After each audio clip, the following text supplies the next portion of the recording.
Okay, so in talking about axes, I thought it'd be good to talk about the difference in obviously the size of these. So your forest axe, like Moores would say, a good axe should fit in your armpit and be fingertip length, right? So this is a good forest axe. This is a 2¼ pound Halts Brooks. It's one of my favorite sizes and pretty readily available. What if I'm trying to split wood that's this big, right? We wouldn't baton wood that's the same size as the blade of the knife. We know that that doesn't make sense. And splitting wood that's this big with this small axe means it's a lot more work. So here, let me show you. So again, feet are shoulder width apart. I'm going to landmark before I go in.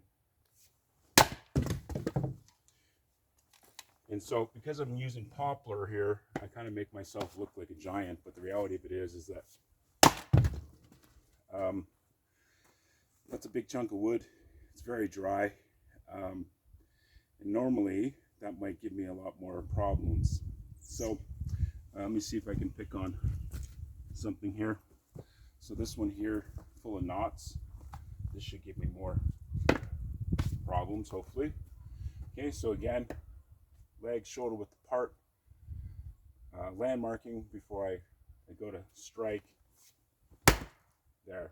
Okay, so big ugly piece of wood does not want to work. Okay, so how do I do this? Well, one, I could continuously keep beating on this with another steel instrument, which is horrible. I don't ever recommend that. Or two, I can use the weight of the wood to help me out, right? So again, now some people might say that this is unsafe. You can see I'm throwing this down. And there it is, right? It's split. So I let the axe do the work. Now the problem with that is that there's a possibility of damaging the eye of the axe by hitting the pole so often that we start to distort the eye. Again, I'm doing it on wood, so wood versus steel, it should be all right. Two, I don't do it all the time. It's only when I get stuck with something hard. And so now that I've got it split, again, big massive knot right here. I may or may not get this. I did, right? Threw the power into it. But again, parallel to the ground, even at this height.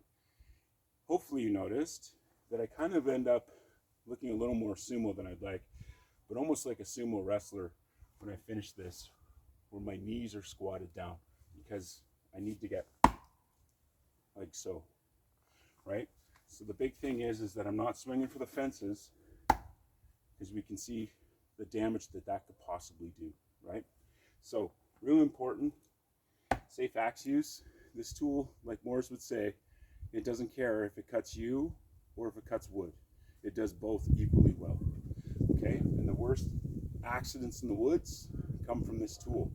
There's a huge learning curve for an axe, as cool as they look, and if you don't know how to use them, the only way is to practice. And safe practice will get you great results. All right, have a good day out in the woods. I gotta get the rest of this cut. Cheers.